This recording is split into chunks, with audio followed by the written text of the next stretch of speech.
Hello प्यारे बच्चों, good morning. कैसे हैं आप सभी? उम्मीद है आप लोग बिल्कुल बढ़िया होंगे, स्वस्थ होंगे, मस्त होंगे और अपने फाइनल बोर्ड परीक्षा की तैयारी भी पूरा जम के कर रहे होंगे। आपने जितना लक्ष्य अपना रखा है उसके हिसाब से आप मेहनत कर रहे होंगे, क्योंकि जब तक आप उतना मेहनत नहीं करेंगे अपने आप लक्ष्य को प्राप्त नहीं कर पाएंगे। ठीक है, तो सभी को गुड मॉर्निंग। एक बार आप लोग बताइएगा कि आवाज़ प्रॉपर तरीके से आपके पास जा रहा है, वीडियो की क्वालिटी कैसी है, ऑडियो की क्वालिटी कैसी है, सब चीज़ ठीक है। एक बार आप लोग क्लियर कर लीजिए, क्योंकि प्यारे बच्चों आज का जो क्लास है, आज की क्लास में हम लोग क्लास 12th का बायोलॉजी और बायोलॉजी का जो चैप्टर 3 है उसको वन शॉट में देखने वाले हैं। यानी क्रैश कोर्स चल रहा है आपका। और इसमें हम चैप्टर 3 में क्या पढ़ेंगे, जितना भी इसका प्रमुख जितना भी वीवीआई सब्जेक्टिव क्वेश्चन होगा, जिसमें short type question, long type question जो आपके फाइनल बोर्ड परीक्षा में पूछे जा सकते हैं, वही क्वेश्चन को हम लोग डिस्कस करने वाले हैं, क्योंकि हमारे पास टाइम बहुत ही कम है और पढ़ना बहुत ज्यादा है। ठीक है, तो जितने भी सारे बच्चे हैं, बिना किसी टाइम वेस्ट के आप लोग क्या कीजिए, चैनल पे पहली बार आए हैं तो प्यारे बच्चों क्या कीजिए कि चैनल को फटाफट से क्या कीजिए, जल्दी से जल्दी आप लोग सब्सक्राइब कर दीजिए। ठीक है, जितने भी सारे बच्चे हैं चैनल पे पहली बार आए हैं, चैनल को सब्सक्राइब करके बेल आइकन को प्रेस करके ऑल पे, और लाइक नहीं किए हैं फटाफट से आप लोग लाइक कर दीजिएगा। और व्हाट्सअप ग्रुप में ज्वाइन होने के लिए नंबर नोट कीजिए मेरा 9135742024। ठीक है, आप इस पर मैसेज करके फटाफट से व्हाट्सअप ग्रुप में भी आप ज्वाइन हो जाइएगा, बहुत ज़्यादा जरूरी है। और जितने भी सारे बच्चे हैं पीडीएफ नोट्स नहीं लिए हैं तो 349 में आपको मिल रहा है ऑल सब्जेक्ट का, यानी सभी विषयों का चैप्टर वाइज, ऑब्जेक्टिव हो, सब्जेक्टिव हो, गेस प्रश्न हो, नोट्स हो, सब चीज मिल जाएगा। तो जाइए आस्क बोर्ड का एप्लीकेशन डाउनलोड कीजिए और वहां से आप जाके क्या कर सकते हैं, परचेस कर सकते हैं। नहीं तो प्यारे बच्चों एक नंबर है मेरा 6299248935। और ध्यान रहे कि यही दो मेरा नंबर है, इसके अलावा अगर आपके पास कोई नंबर से मैसेज कॉल जाता है तो वो सब फ्रॉड है। ठीक है, तो चलिए बाबू क्लास को शुरू करते हैं। ठीक है, एक एक प्रश्न को आप लोग अच्छे से समझिएगा। चलिए शुरू करते हैं हम लोग कि मानव जनन, बायोलॉजी का जो चैप्टर 3 है, चैप्टर का नाम क्या है, मानव जनन। यानी मानव के जनन के बारे में इसमें पूरा पढ़ना है। तो सबसे पहले हम लोग पढ़ेंगे कि जनन क्या है और जनन की आवश्यकता क्यों होती है। ठीक है, तो जनन क्या होता है प्यारे बच्चों, तो जनन क्या होता है, जनन एक ऐसी प्रक्रिया होती है जिसमें अपने ही जैसे समान संतान को जन्म दिया जाता है, जिसे हम लोग जनन कहते हैं। ठीक है, अपने ही जैसे समान संतान को जन्म देना ही क्या कहलाता है, जनन कहलाता है, जनन की क्रिया कहलाती है। ठीक है, और ये जनन की क्रिया यानी जनन करना क्यों आवश्यक होता है, तो हम आपको बता देते हैं कि जनन करना इसलिए आवश्यक होता है ताकि आपकी जो प्यारे बच्चों जो याद रखना है कि जो संतान होना वो खत्म ना हो, यानी आपकी पीढ़ी दर पीढ़ी क्या होती रहे प्यारे बच्चों, आपकी परंपरा बनी रहे। यानी कहने का मतलब ये होता है प्यारे बच्चों की जनन के बारे में अगर आपसे बात किया जाए कि अपने ही जैसे समान संतान को उत्पन्न करना ही जनन कहलाता है। और जनन की आवश्यकता हमें इसीलिए पड़ती है ताकि प्यारे बच्चों हमारी जो जाति है वो क्या हो, विलुप्त ना हो। ठीक है, यानी अपनी जाति को निरंतर बनाए रखने के लिए, अपनी प्रजाति को निरंतर बनाए रखने के लिए हमको जनन की आवश्यकता पड़ती है, इसलिए जनन जरूरी होता है। और ये जनन दो प्रकार के होते हैं, पहला होता है प्यारे बच्चों अलैंगिक जनन यानी एसेक्सुअल रिप्रोडक्शन, और दूसरा होता है लैंगिक जनन यानी सेक्सुअल रिप्रोडक्शन। ठीक है, तो अलैंगिक जनन किसे कहते हैं, तो अलैंगिक जनन जिसमें जनन की एक ऐसी प्रक्रिया होती है जिसमें केवल एक जननांग भाग लेता है, उसे क्या कहते हैं, हम लोग अलैंगिक जनन कहते हैं। और प्यारे बच्चों अलैंगिक जनन से जितने भी संतानें उत्पन्न होती है वो क्लोन होती है। ठीक है, ज्यादातर क्लोन होते हैं। ठीक है, जैसे अमीबा हो गया, पैरामीशियम हो गया, इसमें क्या होता है, एकल जननांग भाग लेता है। ठीक है, तो ये आपको क्लियर कर लेना है। और लैंगिक जनन किसे कहते हैं, तो जनन की एक ऐसी प्रक्रिया जिसमें क्या हो, दो जननांग भाग ले, माता के साथ पिता का भी भाग लेना है, यानी पुरुष के साथ स्त्री अगर भाग लेगी तो प्यारे बच्चों क्या होगा, उसे हम लोग लैंगिक जनन कहेंगे। ठीक है, इसमें क्या होता है कि अलैंगिक की अपेक्षा थोड़ा सा जटिल प्रोसेस होता है इसका। ठीक है, थोड़ा सा हार्ड होता है।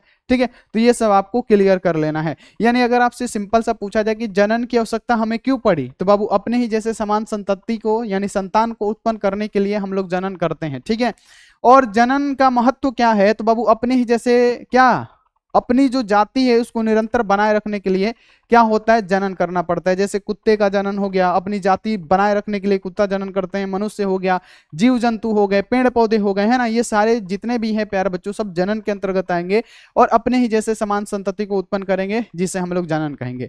यानी यहाँ पे अगर आपसे पूछा जाएगा कि जनन क्या है ना, बच्चे ध्यान में रखिएगा, इंपॉर्टेंट टॉपिक है। और यहाँ पे जितने भी सारे इसके मुख्य टॉपिक है सारे हम लोग डिस्कस करेंगे व्हाट इज रिप्रोडक्शन, है ना, यानी रिप्रोडक्शन क्या होता है, तो जीवों में अपने ही समान संतति अथवा संतान उत्पन्न करने की क्रिया ही जनन कहलाती है। जनन से जाति की निरंतरता बनी रहती है ना, और ताकि ये क्या हो जाए, विलुप्त ना हो सके। जनन के द्वारा जीव अपने वंश जाति की अस्तित्व को बनाए रखता है ना, अपने वंश जाति के अस्तित्व को बनाए रखता है। जैसे आप लोगों ने गांव में देखा होगा कि किसी किसी का वंश खत्म हो जाता है, क्यों, क्योंकि उसका जाति मतलब कहने का मतलब उसका वंश हुआ ही नहीं होगा, है ना, कुछ समय बाद वंश उनके घर में आया ही नहीं होगा, तो उनके क्या हो गई, उनकी जाति मतलब उनकी क्या वंश ही विलुप्त हो जाती है। आप लोग बहुत बार देखे होंगे गांव में, है ना। तो इसीलिए प्यारे बच्चों जनन की आवश्यकता होती है ना। जनन द्वारा जीवों में विभिन्न उत्पन्न होती है, यानी जनन द्वारा क्या होता है, विभिन्नताएं उत्पन्न होती है जो सजीव के विकास में बहुत सहायक होती है। जो क्या होती है प्यारे बच्चों, सजीवों के विकास में बहुत सहायक होती है, इसीलिए हम लोग को जनन करना आवश्यक है। तो जनन के बारे में इतना आप जान गए, अलैंगिक जनन, लैंगिक जनन, ये सारी चीजें हमने आपको डिस्कस कर ली। तो चलिए इसके महत्वपूर्ण जितने भी टॉपिक है उसको हम लोग कवर करते हैं। देखिए पहला जो टॉपिक है, सबसे पहले इंग्लिश मीडियम वाले बच्चे क्या करेंगे ना, स्क्रीनशॉट आप लेते चलिए साथ में, ताकि आप अपना तैयारी कर सके, ठीक है। हम हट जाते हैं, फटाफट से स्क्रीनशॉट ले लीजिए। चलिए प्यारे बच्चों, जो पहला नंबर क्वेश्चन आता है, मोस्ट इंपोर्टेंट क्वेश्चन जो आपके फाइनल बोर्ड परीक्षा में बार बार पूछा जाता है, इसको बाबू यहाँ पे मोस्ट इंपोर्टेंट क्वेश्चन बोलिएगा, मोस्ट इंपोर्टेंट जो आपके फाइनल बोर्ड परीक्षाओं में आता है और आएगा, ठीक है। पहला नंबर क्वेश्चन क्या है कि मानव अंडाशय, अंडाशय क्या होता है प्यारे बच्चों, तो ये मानव में होता है, मतलब मानव में किस में होता है, तो स्त्री में होता है, ठीक है।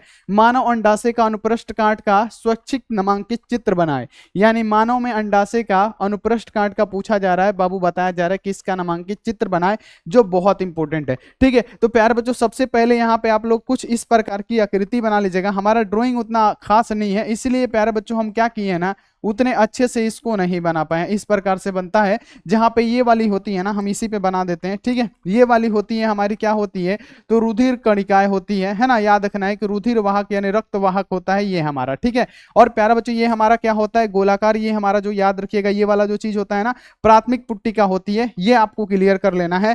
ये हमारा प्यारा बच्चों क्या होता है, ये जो लंबा सा ऐसे बना दीजिएगा गोल, और इसमें ऐसे बना दीजिएगा, ये इसको क्या लिखिएगा, तो ये पीत पिंड होता है ना। इसको ऐसे बना दीजिएगा, गोल गोल करके आप ऐसे बना दीजिएगा, ठीक है। नामांकित चित्र बना देना, ये पीत पिंड हो गया। और ये हमारे अंडाशय में से अंडाणु जो निकलते हैं, तो ये हमारे क्या हो गए, अंडाणु हो गए, ठीक है।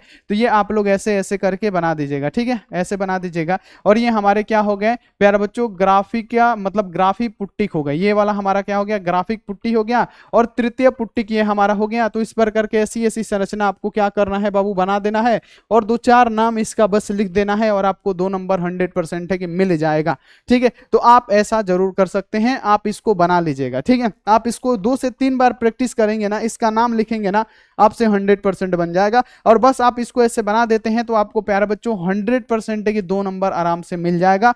सिंपल सा आपको ऐसे ही बनाना है, ठीक है। और ये कैसे बनाया जाता है, तो बाबू पेंसिल से बनाया जाता है, ये भी आप लोग क्लियर कर लीजिएगा कि ये सब पेंसिल से ही बनाया जाता है, ठीक है। चलिए आगे बढ़िए कि मानव में मादा जनन तंत्र का नामांकित चित्र बनाए। बाबू बाबू बहुत अच्छा अच्छा क्वेश्चन इस चैप्टर से आता है, ध्यान में रखना है। इस चैप्टर से ना बहुत अच्छा अच्छा क्वेश्चन आता है, और इस चैप्टर से अच्छा खासा क्वेश्चन आपके फाइनल बोर्ड परीक्षा में आ जाता है, खास करके 5 नंबर वाला, 5 मार्क्स वाला ना, 5 नंबर वाला क्वेश्चन बहुत ज्यादा इससे पूछा जाता है, क्लियर रखना है, ठीक है। देखिए क्वेश्चन है कि मानव में मादा जनन तंत्र का नामांकित चित्र बनाएं, मानव में मादा जनन तंत्र का नामांकित चित्र बनाएं, है ना। यानी मानव में मादा जनन तंत्र क्या होता है, तो सिंपल सा प्यारे बच्चों इसके बारे में हम बहुत अच्छी तरीके से डिस्कस कर दिए हैं। आपको सिंपल सा इसका चित्र बनाना है। सबसे पहले ये हमारे क्या होते हैं, अंडाशय होते हैं, जिसमें से अंडाणु निकलते हैं, और ये क्या होते हैं, एक जोड़ी होते हैं, ठीक है। और इसी में क्या होते हैं, अंडाणु बनते हैं, ठीक है। अंडाणु इसी में बनते हैं, और ये एक जोड़ी होते हैं, और आपको ऐसे बना देना है चित्र, ठीक है। चित्र प्यारे बच्चों एकदम साफ सुथरा बनाया हुआ है, 1 से 2 बार प्रैक्टिस कीजिएगा, बन जाएगा। उसके बाद से ये हमारा क्या होता है, फिलोपियन नलिका होता है, ठीक है, जो गर्भाशय में प्यारे बच्चों ऊपरी सिरा में ये खुलता है, ठीक है। ये फिलोपियन नलिका होता है, आप इसको ऐसे बना दीजिएगा, ठीक है। ये हमारे क्या हो गए, फिलोपियन ट्यूब हो गया, फिलोपियन नलिका हो गया, ठीक है। अब यहाँ पे याद रखना है ये, और ये हमारा क्या हो गया, गर्भाशय हो गया। तो कुछ इस प्रकार से आप गर्भाशय बना दीजिएगा, और बस नामकरण कर देना है, ठीक है। और ये हमारा क्या होता है, ग्रीवा होता है, जो गर्भाशय और योनि के बीच में पाया जाता है, और इस प्रकार से आप योनि बना दीजिएगा, ठीक है। और प्यारे बच्चे ये हमारा गर्भाशय है, और ये अंडवाहिनी है यानी फिलोपियन नलिका है, और अंडाशय लिखना है, गर्भाशय लिखना है, ग्रीवा और योनि, बस इतना ही लिखना है। इस प्रकार का फिगर बना देना है, और बस इतना नाम लिख दीजिएगा, तो 2 नंबर आपका पक्का हो जाएगा, ठीक है। तो ये आप लोग याद रखिएगा, ठीक है। तो ये आप लोग याद रखिएगा कि जो हमारा अंडाशय होता है वो एक जोड़ी होता है, और इससे सटा होता है प्यारे बच्चों फिलोपियन ट्यूब, है ना, जो गर्भाशय के ऊपरी सिरा से खुलता है, ठीक है। तो ये सब लिख दीजिएगा। उसके बाद से गर्भाशय होता है बाबू, गर्भाशय के बाद से ग्रीवा होता है, जो योनि और गर्भाशय के बीच में होता है, ठीक है। उसके बाद से ऐसे चित्र बना दीजिएगा, तो 2 नंबर मिल जाएगा। उम्मीद है कि आप लोग ऐसा चित्र जरूर बना देंगे, ठीक है। कुछ नहीं लिखना है, सिर्फ चित्र बनाना है। चलिए अगला क्वेश्चन आए। अगला क्वेश्चन आपका इंपोर्टेंट इस चैप्टर का क्या है कि मानव शुक्राणु मतलब शुक्राणु जनन तथा अंडाणु जनन में अंतर स्पष्ट करे। ये भी क्वेश्चन काफी महत्वपूर्ण है। ये भी क्वेश्चन बच्चे काफी ज्यादा महत्वपूर्ण है। अगर आपसे पूछा जाएगा, अगर आपसे बोला जाएगा कि आप है ना शुक्राणु जनन तथा अंडाणु जनन में अंतर लेंगे, तो शुक्राणु जनन क्या होता है, तो शुक्राणु कहाँ पे बनते हैं, तो प्यारे बच्चों शुक्राणु जो बनते हैं मनुष्य के है ना नर्म के वृषण में बनते हैं शुक्राणु। जबकि अंडाणु कहाँ बनते हैं, तो मानव अंडाशय के अंडाशय में अंडाणुओं का निर्माण होता है। ठीक है, तो यहाँ पे आप लोग साफ साफ लिख दीजिएगा कि शुक्राणु जनन वृषण में होने वाली क्रिया है। ये किसमें होता है, मानव का प्रमुख जननांग कौन सा होता है, वृषण होता है, और ये वृषण में होने वाली प्रक्रिया है। वृषण में क्या होते हैं, शुक्राणु बनते हैं, अधिवृषण में जाते हैं, अधिवृषण में परिपक्व होते हैं।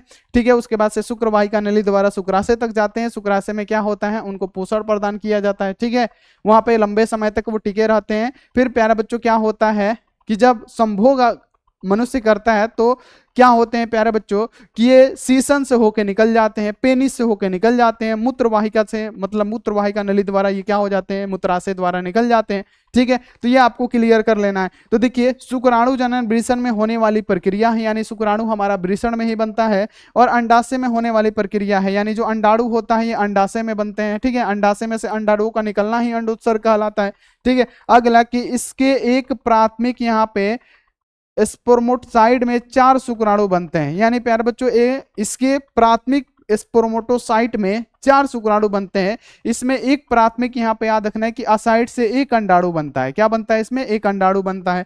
और तीसरा लिखिएगा इसमें कि इसमें ध्रुवीयकाय नहीं बनते हैं। इसमें क्या होता है, ध्रुवीयकाय नहीं बनते हैं। इसमें ध्रुवीयकाय क्या होते हैं प्यारे बच्चों, तो बन जाते हैं किसमें, अंडाशय में। क्लियर रखिएगा।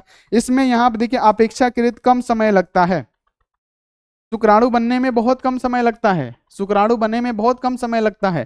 ठीक है, इसमें ज्यादा समय लगता है क्योंकि मानव में मादा में उत्पन्न 400 ही अंडे प्यारे बच्चों होता है पूरे जीवन काल में, है ना। तो इसमें क्या होता है, ज्यादा समय लगता है, जबकि शुक्राणु बनने में बहुत ही कम समय लगता है।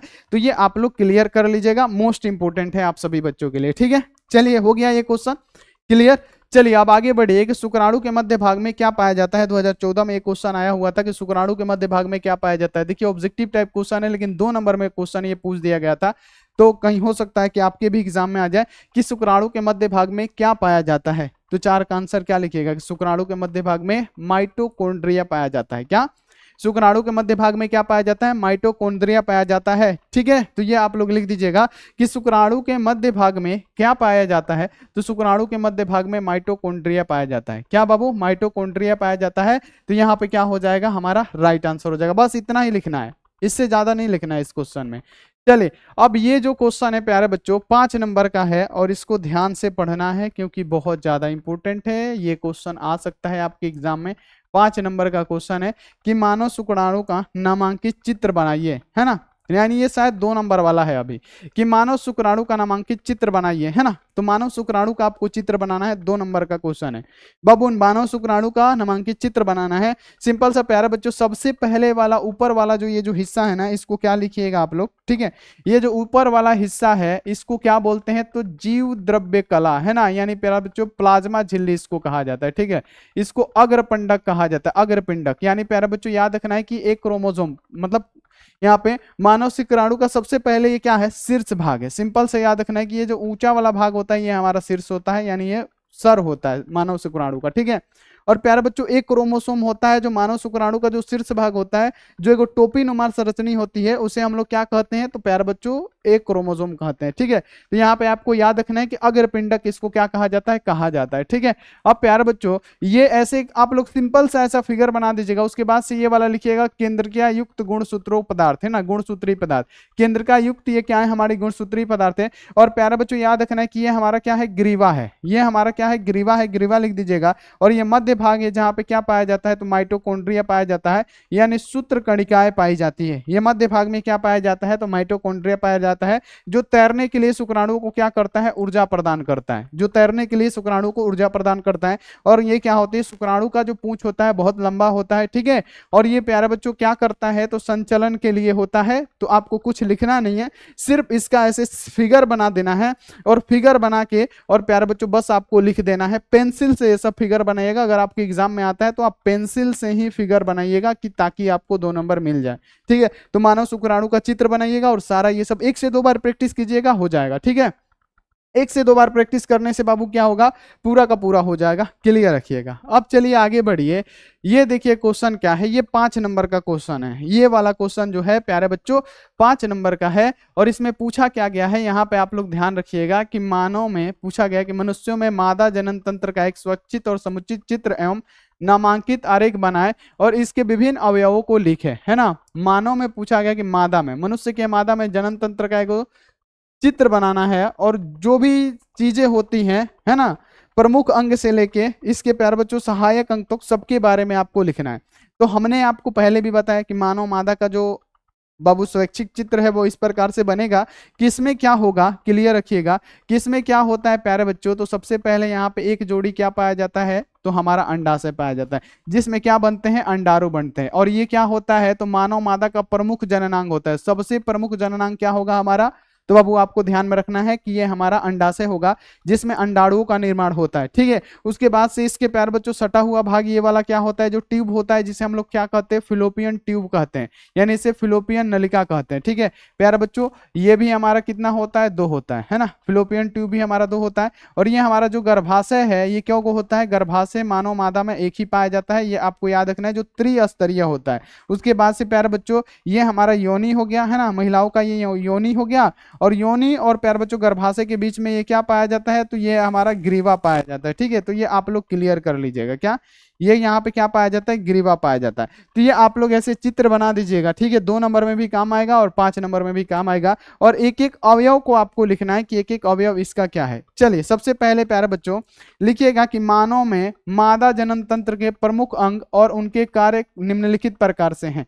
कौन कौन सा है, अभी हम आपको पूरा का पूरा समझा देते हैं। पहला है मुख्य जननांग। बाबू हमने क्या बताया कि मानव मादा का मुख्य जननांग क्या होता है, तो प्यारे बच्चों अंडाशय होता है, ओवेरी होता है, जिसमें अंडाणुओं का निर्माण होता है। तो सबसे प्रमुख क्या हो गया, हमारा अंडाशय हो गया। अब सहायक के अंतर्गत कौन कौन से आएंगे प्यारे बच्चों, सहायक में आता है अंडवाहिनी, जिसे फिलोपियन ट्यूब कहते हैं। गर्भाशय हो गया, जिसमें गर्भ में शिशु पलता है ना। यहाँ पे गर्भाशय का ग्रीवा हो गया, योनि हो गया, ये सब क्या है, सहायक है, ये सब सहायक अंग है। लेकिन सबसे प्रमुख क्या है, तो ये अंडाशय है जिसमें से अंडाणु निकलते हैं। ठीक है, तो मानव मादा का अगर आपसे पूछा जाए कि सबसे प्रमुख जननांग कौन सा है, तो ये अंडाशय है जिसमें से अंडाणु का निकलना, अंड जनन मतलब सॉरी अंडाशय में से अंडाणु का निकलना क्या कहलाता है प्यारे बच्चों, तो अंडोत्सर्ग कहलाता है। ठीक है, तो ये आप लोग याद रखना है। ठीक है, तो ये ऐसे आप लोग लिख दीजिएगा कि प्रमुख जननांग क्या है हमारा, प्रमुख जननांग हो गया हमारा अंडाशय। और सहायक क्या क्या हो गया बाबू, याद रखने, अंडवाहिनी हो गया, गर्भाशय हो गया, ग्रीवा हो गया, योनि हो गया, ये सब क्या हो गए, हमारे सहायक है। ठीक है, चलिए अब आगे बढ़िए कि अंडाशय का कार्य क्या होता है। अंडाशय डाल के आप लोग हेडिंग जैसे जैसे लिखे है ना, वैसे ही 5 नंबर में आपको लिखना है।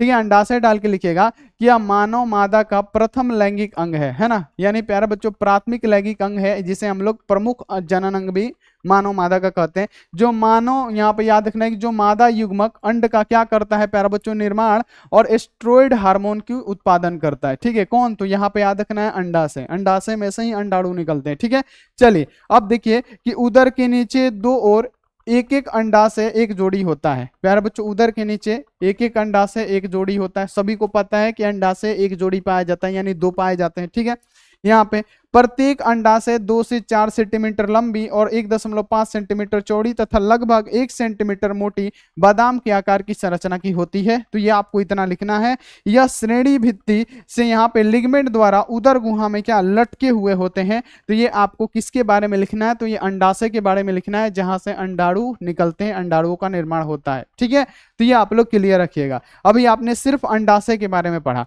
अभी आपने क्या करा, अभी अंडाशय के बारे में आपने लिखा। ठीक है, अब अंडाशय के बाद से आपको क्या करना है, अब एक एक चीज पे लिखना है। ठीक है, एक अंडाशय के बारे में इतना लिख दिया, अब लिखना है अंडवाहिनी, यानी ये जो फिलोपियन ट्यूब है ना, अब इसके बारे में लिख देना है कि अंडवाहिनी क्या होता है, अंडवाहिनी। ठीक है, अंडवाहिनी के बारे में अब आपको क्या करना है, लिखना है कि अंडवाहिनी आखिर होता क्या है, ये वाला चीज क्या है, हमारा अंडवाहिनी है। ठीक है, अंडवाहिनी क्या होता है, तो लिखिएगा कि यह पतली, है ना,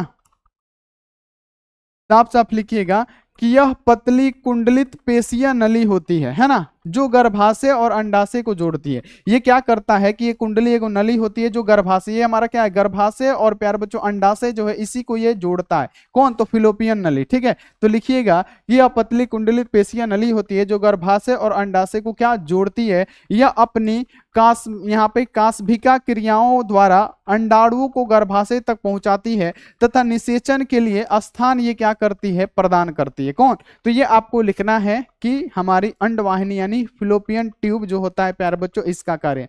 एक कुंडलित नली होती है जो अंडाशय को और गर्भाशय को जोड़ती है। ठीक है, पहला काम इन्होंने लिख देना है कि आपको ये करना है कि ये क्या करती है कि अंडाशय और गर्भाशय को जोड़ती है और अपनी प्यारे बच्चों कास्भिकी क्रियाओं के द्वारा अंडाणुओं को गर्भाशय तक पहुंचाती है। अंडाणुओं को क्या इसी रास्ते से गर्भाशय तक पहुंचाती है और निषेचन के लिए ये फिलोपियन ट्यूब स्थान प्रदान करती है। ठीक है, तो ये आपको क्लियर कर लेना है। ठीक है, हो गया हो गया।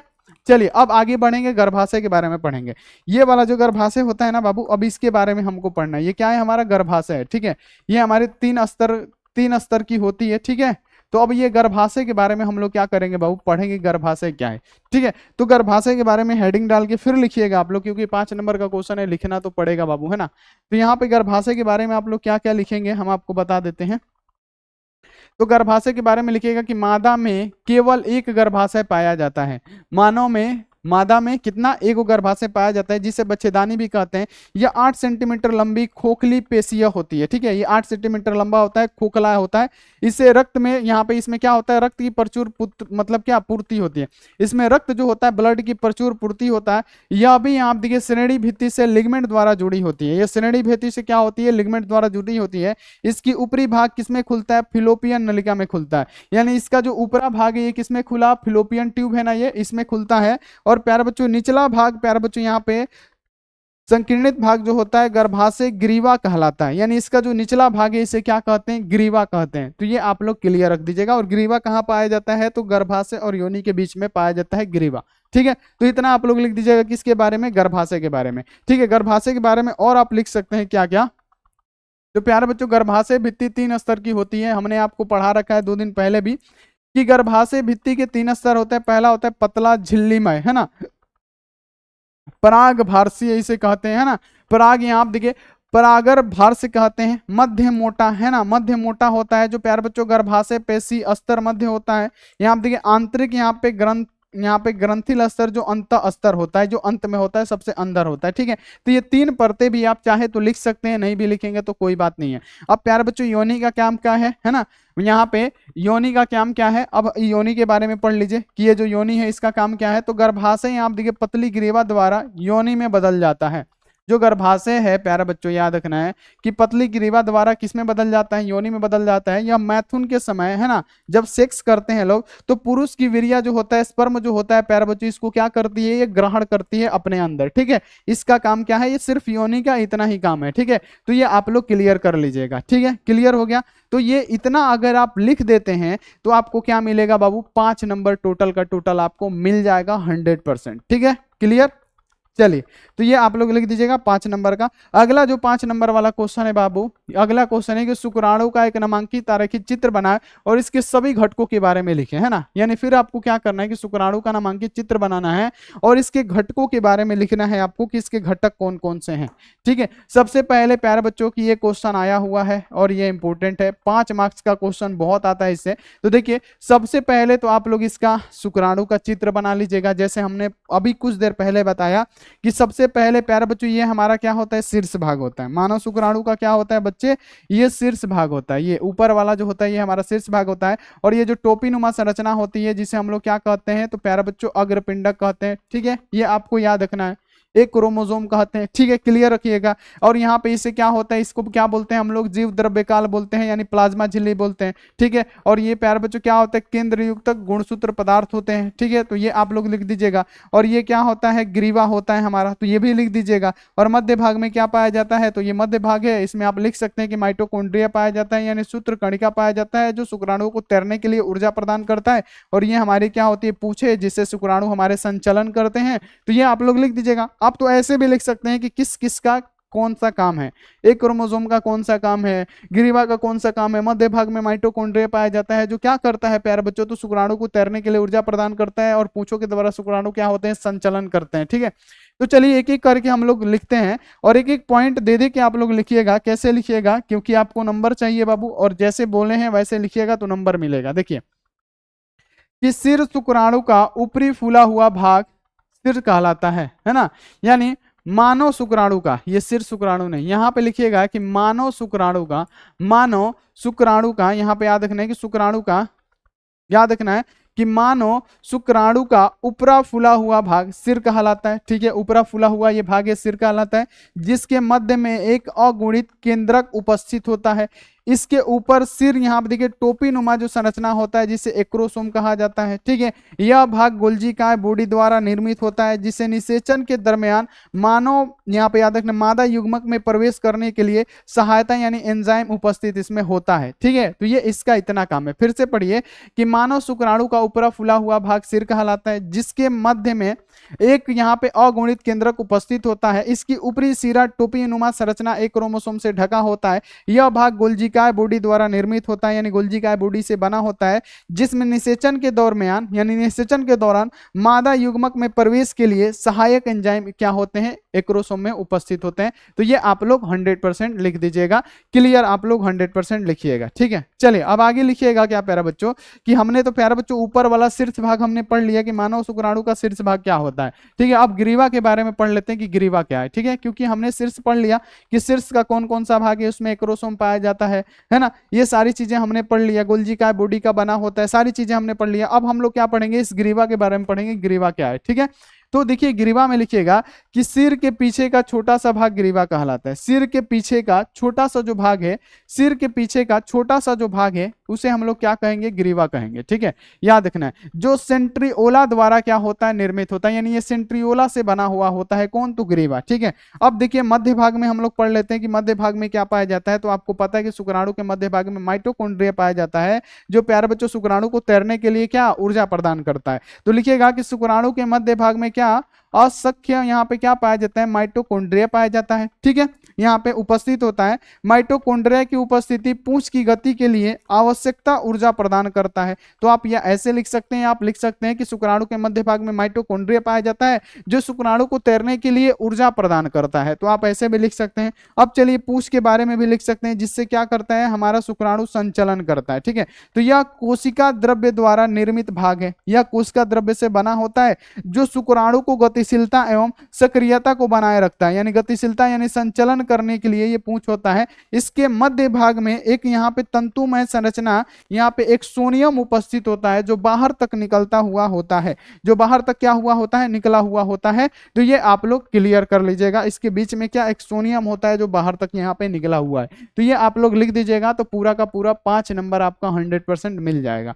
ठीक है, क्लियर। अब चलिए आगे कि मासिक चक्र या रज्जु धर्म या ऋतुस्राव चक्र क्या है, वर्णित करे। 2020 में क्वेश्चन ये आया हुआ है, और ये सारा का सारा इंपॉर्टेंट क्वेश्चन चल रहा है, जिसको आपको पढ़ना है बाबू। ठीक है, जिसको आपको क्या करना है बच्चे, पढ़ना है।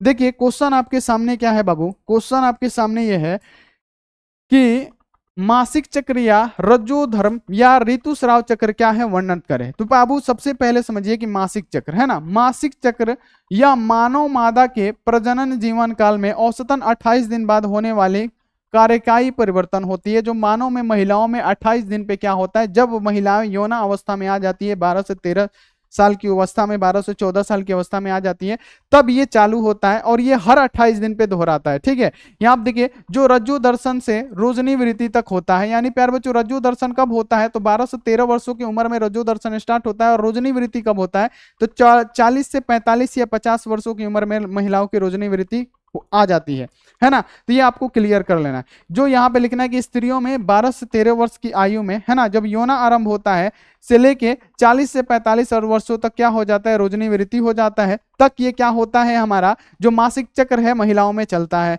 यौना आरंभ के बीच मादो जनन तंत्र में यानी मादा जनन तंत्र में एक नियमित मासिक घटना चक्र चलती है, जिसे रोज चक्र या मासिक चक्र कहते हैं। तो ये आपको मासिक चक्र के बारे में लिख देना है।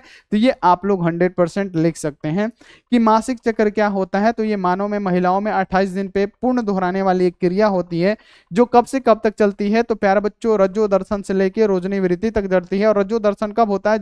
जब लड़कियां यौना अवस्था में जाती है 12 से 13 साल की अवस्था में, तो ये चालू हो जाता है। ठीक है, और 40 से 45 वर्ष की जब तक महिलाएं नहीं हो जाती है तब तक ये चलता रहता है। ठीक है, और ये आपको ऐसे लिख देना है। ठीक है, तो आप लोग लिख दीजिएगा, नंबर जरूर मिलेगा। ये भी 5 नंबर में पूछा गया था, 5 नंबर का ये भी क्वेश्चन है। ठीक है, अब देखिए ये इंग्लिश मीडियम वाले बच्चे से हम यही निवेदन करेंगे कि आप स्क्रीनशॉट लेते चलिए ताकि आपको दिक्कत ना हो। ठीक है, चलिए स्क्रीनशॉट लेते चलिए, आगे बढ़ते हैं बाबू। आप आगे बढ़िए कि अगला अब इसमें लिखिएगा, 5 नंबर का क्वेश्चन है तो उतना भी लिख सकते हैं, लेकिन अगर आप और आगे बढ़ाना चाहते हैं तो अगर आगे बढ़ा दीजिए कि प्रत्येक रज्जु चक्र में हर 28 दिन में एक अंडाशय क्या होता है? परिपक्व होकर निकलता है। पहला पॉइंट लिख दीजिएगा।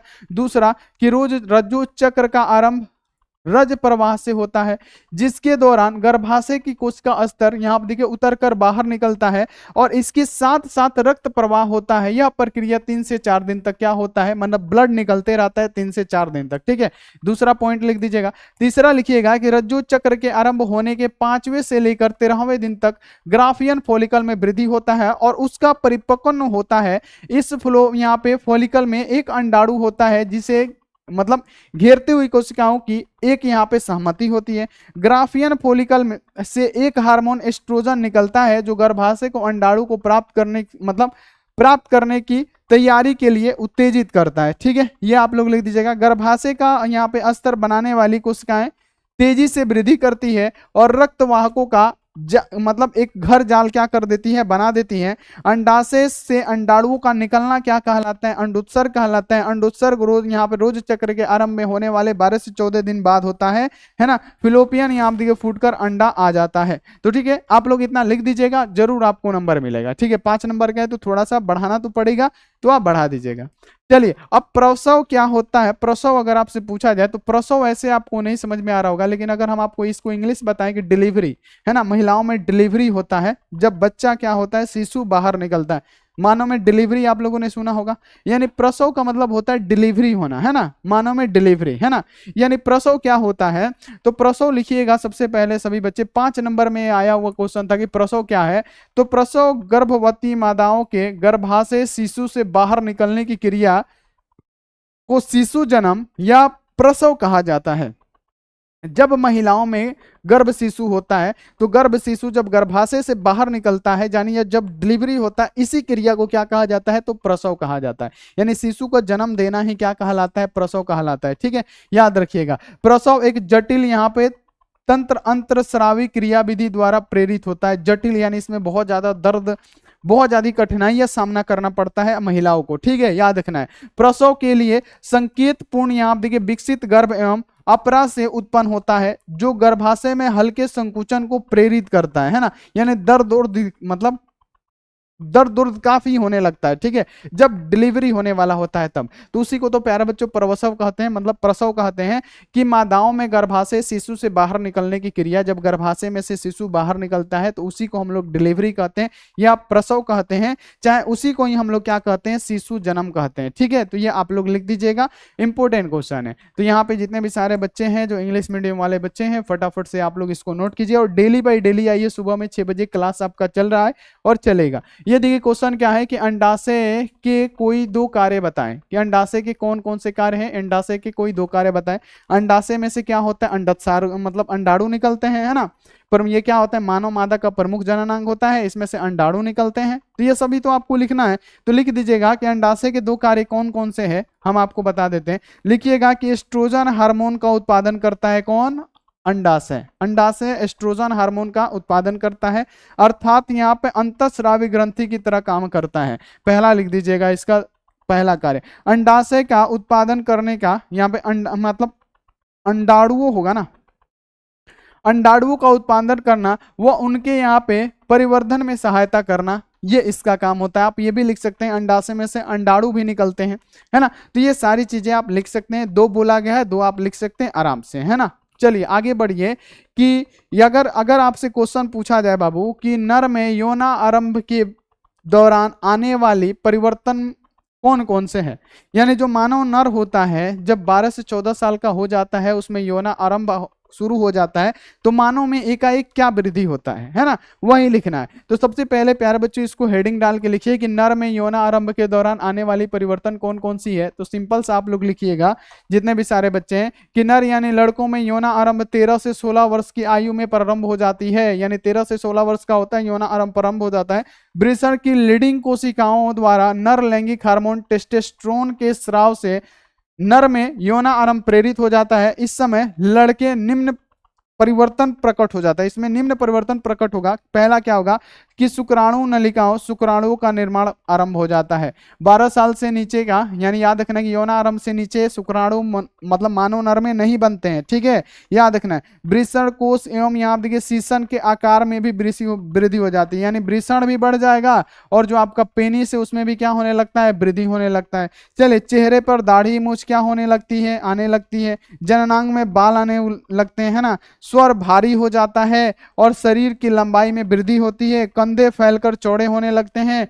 यहाँ पे याद रखना कि अस्थियों का आकार तथा पेशी विन्यास में क्या होती है, वृद्धि होती है। तो ये मतलब परिवर्तन देखा जाता है जब लड़के यौना आरंभ में आते हैं। तो ठीक है, तो आप लोग इसको क्लियर कर लीजिएगा।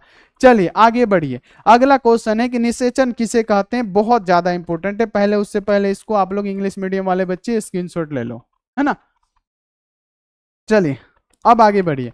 अगला क्वेश्चन है कि निषेचन किसे कहते हैं, और ये इंपॉर्टेंट क्वेश्चन है कि निषेचन क्या है, निषेचन किसे कहते हैं, निषेचन यहाँ पे स्थल कौन सा होता है, ठीक है, निषेचन। तो बाबू आपको हमने फिलोपियन नलिका भी पढ़ाया था ना। अंडवाहिनी यानी फिलोपियन नलिका जो निषेचन के लिए जगह प्रदान करता है, याद रखिएगा, अभी जस्ट पढ़ाया था, वहीं पूछा गया। निषेचन क्या है, तो स्त्रियों में निषेचन की प्रक्रिया नर युग्मक शुक्राणु तथा मादा युग्मक अंडाणु के संलयन से युग्मनज बनता है, और इसी प्रक्रिया को हम लोग क्या कहते हैं, निषेचन कहते हैं। ठीक है, क्लियर हो गया। अब निषेचन स्तन क्या होता है, तो स्त्री में अंडाणुओं का निषेचन अंडवाहिनी के मध्यावर्त भाग में होता है, यानी फिलोपियन ट्यूब में होता है। ठीक है, याद रखना है। गर्भाशय नलिका के तंबुका, यहाँ पे याद रखना है कि तुम्बुका या यहाँ पे एम्पुला भाग में, या फिर यहाँ आप देखिए एम्पुला यहाँ पे स्थमस के जोड़े वाले स्थान पर ये होता है। तो ये आप लोग को इतना लिखना पड़ेगा कि निषेचन क्या है, कि स्त्रियों में निषेचन की प्रक्रिया नर युग्मक शुक्राणु तथा मादा युग्मक अंडाणु के संलयन से युग्मनज बनने की प्रक्रिया को निषेचन कहते हैं। निषेचन स्थल क्या होता है कि स्त्री में अंडाणु का निषेचन यहाँ पे अंडवाहिनी के मध्यावर्ती भाग, यहाँ पे गर्भाशय नलिका के यहाँ पे तुम्बुका या यहाँ पे एम्पुला भाग, या फिर एम्पुला यहाँ पे स्थमस के जोड़े वाले स्थान पर ये होता है। तो ये आप लोग इतना लिख दीजिएगा, ठीक है, बहुत जरूरी है, बहुत ज्यादा जरूरी है। ठीक है, अगला क्वेश्चन है कि वृषण कोष के कार्य बताएं, है ना। यानी वृषण कोष क्या होता है, जिसमें वृषण हमारा उपस्थित होता है, यानी जो मानव का प्रमुख जननांग है वृषण, और वृषण बाबू जिसमें उपस्थित रहता है उसे हम लोग वृषण कोष कहते हैं। तो वृषण कोष के कार्य बताने हैं, तो सिंपल सा लिखिएगा कि वृषण कोष ताप नियामक का कार्य करता है। वृषण का उदर गुहा के बाहर वृषण कोष में स्थित होना इसलिए आवश्यक होता है कि शरीर का तापमान अधिक होने के कारण वृषण में शुक्राणु यहाँ पे उदर गुहा में परिपक्व नहीं हो सकते हैं। इसलिए जो वृषण कोष में क्या होता है, वृषण होते हैं ताकि शरीर के टेम्परेचर से 2 से 3 डिग्री टेम्परेचर क्या हो, कम हो। ठीक है, 2 से 3 डिग्री टेम्परेचर क्या हो, इसलिए वृषण यहाँ पे याद रखना है कि उदर गुहा के बाहर वृषण कोष में क्या हुआ होता है, लटका हुआ होता है। इसलिए सभी का वृषण लटका हुआ होता है बाहर। ठीक है, और जिसमें लटका हुआ होता है उसे क्या कहते हैं, वृषण कोष कहते हैं। ठीक है, क्लियर रखिएगा। तो ये थे प्यारे बच्चों मोस्ट इंपोर्टेंट क्वेश्चन। ये क्या थे प्यारे बच्चों, इस चैप्टर के मोस्ट इंपोर्टेंट क्वेश्चन जो आपको याद कर लेने हैं, जो आपको याद कर लेने हैं। तो यहाँ पे इस चैप्टर को समाप्त करते हैं। बहुत तेजी से समाप्त किए हैं, लेकिन टाइम कम है इसलिए तेजी से करना पड़ता है बाबू। ठीक है, तो जितने भी सारे बच्चे हैं ना, अभी तक आप लाइक नहीं किए हैं, फटाफट से लाइक कर दीजिएगा। चैनल को सब्सक्राइब नहीं किए हैं, कर दीजिएगा। बेल आइकन को प्रेस करके ऑल पे कर लीजिएगा। और जितने भी सारे बच्चे हैं व्हाट्सएप ग्रुप में नहीं ज्वाइन है, नंबर नोट कीजिए 9135742024। ठीक है, आप इस पे मैसेज करके क्या कीजिएगा, व्हाट्सएप ग्रुप में आप ज्वाइन हो जाइएगा। याद रहे कि यही मेरा नंबर है, इसके अलावा कोई और एक और नंबर मेरा क्या है, 6299248935। ठीक है, तो आप इस पे पीडीएफ नोट्स के लिए संपर्क कर सकते हैं, लेकिन व्हाट्सएप ग्रुप में यही याद रहे कि यही नंबर है, इसके अलावा मेरा और कोई नंबर नहीं है। ठीक है, तो चलिए प्यारे बच्चों, मिलते हैं ऐसी अगली क्लास में 11 बजे हम मिलते हैं। तब तक आप अपना ध्यान रखिए, मन लगा के पढ़ाई कीजिए। Take care and bye. Thank you so much.